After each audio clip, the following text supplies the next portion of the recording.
नमस्कार, स्वाभिमानी न्यूज चॅनलच्या बातमीपत्रात आपले स्वागत। जिल्हाधिकारी कार्यालयात जनगणना 2027च्या अनुषंगाने जिल्हास्तरीय प्रशिक्षण कार्यक्रमाचे आज झाले मान्यवरांच्या हस्ते उद्घाटन। धुळे जिल्हाधिकारी कार्यालयातील नियोजन सभागृहात जनगणना 2027च्या अनुषंगाने आयोजित करण्यात आलेल्या 3 दिवसीय जिल्हास्तरीय प्रशिक्षण कार्यक्रमाचे आज उद्घाटन करण्यात आले। दरम्यान प्रशिक्षण कार्यक्रमात जनगणना प्रक्रियेबाबतची सविस्तर माहिती, डेटा संकलनाची पद्धत तसेच संबंधित अधिकारी व कर्मचाऱ्यांची जबाबदारी याबाबत मार्गदर्शन करण्यात येणार आहे। जिल्ह्यातील विविध विभागातील अधिकारी व कर्मचारी या प्रशिक्षणात सहभागी झाले आहेत। कार्यक्रमाच्या उद्घाटन प्रसंगी उपस्थित मान्यवरांनी जनगणना ही देशाच्या विकासासाठी अत्यंत महत्त्वाची प्रक्रिया असल्याचे सांगत अचूक व पारदर्शक माहिती संकलनासाठी सर्वांनी जबाबदारीने काम करण्याचे आवाहन केले।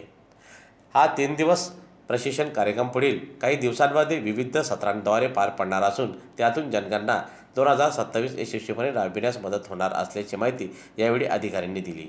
या सेन्ससचं वैशिष्ट्य म्हणजे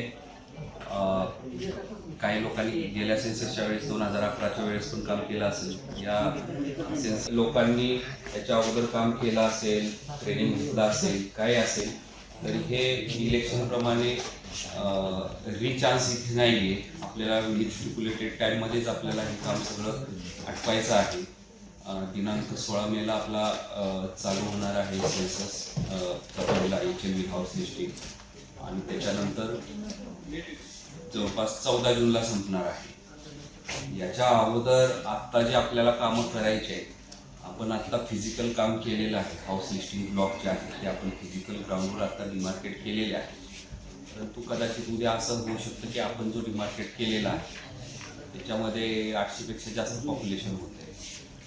ऐन वेळेस तुम्हाला तिथं ॲडजस्टमेंट करावी लागेल, तो ब्लॉक दुसऱ्या कुठल्या तरी ब्लॉकला जोडावा लागेल, ॲडजस्टमेंट करावं लागेल। त्यामुळे हे डे टू डे तुमचं चालणारं काम आहे। म्हणजे एन्युमरेटरला ट्रेनिंग दिलं, एन्युमरेटर सुपरवायझरला ट्रेनिंग दिलं, त्यांना फील्डवर सोडलं आणि ते तुमच्याकडे डाटा घेऊन येतील आणि आपण काहीच बघायचं नाही असं नाही आहे। चार्ज ऑफिसर, त्यांचे फील्ड ट्रेनर यांची फार मोठी रिस्पॉन्सिबिलिटी आहे की हा सेन्सस अचूक व्हावा, कारण याच्यावर आपलं सगळं देशाचं पुढच्या 10 वर्षाचं प्लॅनिंग आणि आपल्या दृष्टीनं महत्त्वाच्या असणाऱ्या पुढच्या सगळ्या इलेक्शनसाठी हा डाटा वापरला जातो।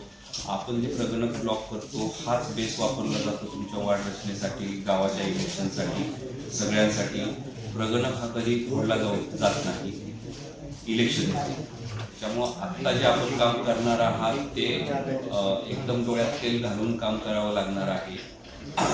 फार सोपं काम आहे आणि मानलं तर फार अवघड पण आहे। तुम्ही जर इंटरेस्ट घेतला नाही तर जो फियास्को होईल तो शेवटच्या तारखेला तुम्हाला करेक्ट करता येणार नाही।